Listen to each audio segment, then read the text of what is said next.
Kurang lebih telah 2 bulan kita mendampingi anak untuk belajar di rumah. Selama itu pula, kita merasakan banyak tantangan baru, di mana kita sebagai orang tua punya peran sebagai guru, selayaknya anak sedang belajar di sekolah. Sehingga, mau tidak mau, orang tua mendapatkan pekerjaan atau tugas tambahan, yakni menjadi pengajar atau guru bagi anak saat belajar di rumah. Beberapa orang tua yang telah berkonsultasi kepada kami mengatakan bahwa mereka merasa kelelahan, bahkan kewalahan, karena kurang memahami apa saja yang harus dilakukan selama anak belajar di rumah. Selain itu, jumlah anak yang harus didampingi di rumah juga menjadi tantangan lebih bagi beberapa orang tua. Tugas anak yang dikontrol oleh guru, semisal harus mengirim video, mengirim foto, bahkan harus video call dengan guru, membuat beberapa orang tua mengalami tekanan tersendiri. Karena beberapa orang tua punya target atau harus mempersiapkan tugas tersebut agar hasilnya sesuai dengan ekspektasi orang tua. Beberapa masalah tersebut menjadi pemicu stres bagi orang tua. Namun, orang tua juga perlu mewaspadai. Situasi pandemik seperti ini tidak hanya memicu stres pada orang tua saja. Situasi saat ini membuat anak-anak mendapatkan pembatasan aktivitas, yakni mereka harus belajar dan bermain di rumah saja. Untuk anak-anak di usia mereka saat ini, mereka pasti suka bermain dan bertemu teman-temannya. Dan situasi pandemik saat ini tidak mudah bagi anak-anak karena aktivitas mereka di luar rumah menjadi terbatas. Tugas dari sekolah yang harus mereka kerjakan di rumah ada tenggat waktu. Dan kadang peran orang tua dalam pendampingan belajar kurang maksimal.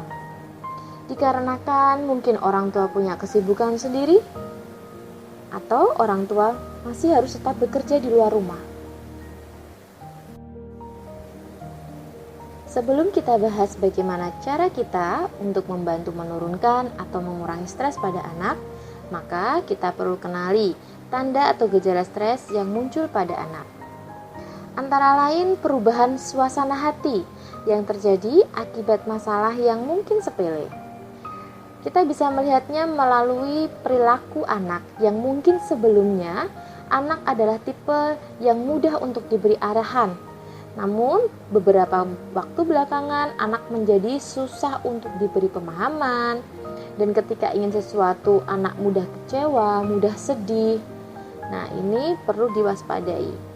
Bahkan anak yang sebelumnya mungkin mandiri, tiba-tiba ia selalu ingin ada di dekat orang tuanya, tidak mau ditinggal, dan mudah menangis, merengek, merajuk, bahkan sampai tantrum. Ketika dihadapkan tugas untuk menyelesaikan masalah dan butuh konsentrasi, ia mengalami kesulitan. Padahal mungkin sebelumnya ia adalah anak yang tidak ada masalah dalam belajar. Bahkan, anak yang mengalami stres bisa menunjukkan perilaku berupa keluhan-keluhan fisik seperti sakit perut, sakit kepala, dan keluhan sakit fisik lainnya. Keluhan fisik ini muncul ketika anak dihadapkan oleh situasi tertentu, semisal mengerjakan tugas sekolahnya. Selain itu, anak yang tiba-tiba selera makannya menurun bisa juga menjadi tanda anak sedang tertekan. Bahkan, ada yang sampai mengalami gangguan tidur, semisal anak sering mengalami mimpi buruk dan terbangun di malam hari. Jika beberapa tanda tersebut muncul, maka sebaiknya segera lakukan langkah-langkah untuk menurunkan atau mengurangi stres atau kejenuhan yang muncul pada anak. Langkah yang pertama, yakni mengubah cara berpikir kita. Mungkin bisa jadi sebelum ini kita merasa bahwa aktivitas mendampingi belajar anak di rumah adalah hal yang berat karena kita terbebani dengan tugas kita di kantor, tugas kita di rumah. Oleh karenanya, cara berpikir ini perlu dirubah. Kita rubah cara berpikirnya dengan menyatakan atau menyampaikan dalam diri kita bahwa momen atau waktu ini adalah waktu yang tepat untuk membersamai anak-anak kita, sehingga kita akan lebih bisa nyaman juga dalam menjalaninya. Yang kedua, kita harus membentuk rutinitas baru. Kondisi saat ini, sebaiknya orang tua berusaha untuk menyesuaikan jadwal belajar anak.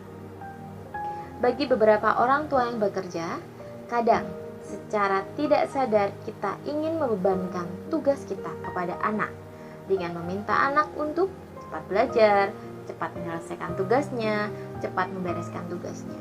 Supaya apa? Supaya orang tua bisa mengerjakan tugasnya.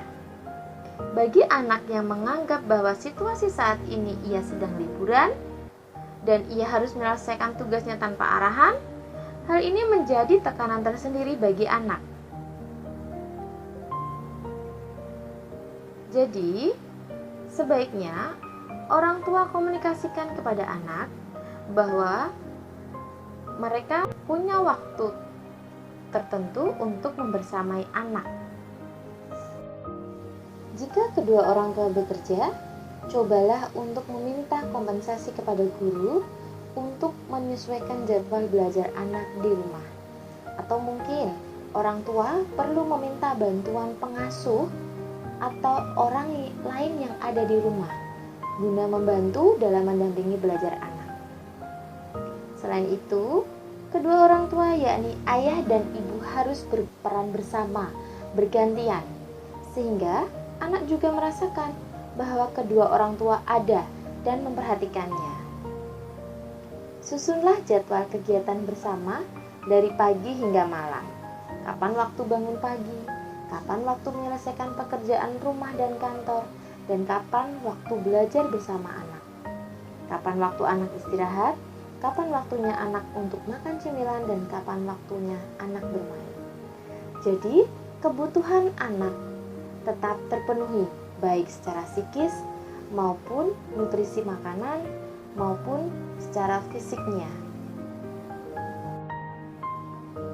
Jika orang tua sudah melakukan langkah-langkah tersebut, namun anak tidak ada perubahan perilaku dan masih menunjukkan gejala atau tanda-tanda stres, sebaiknya segera konsultasikan kepada psikolog atau kepada dokter tumbuh kembang anak.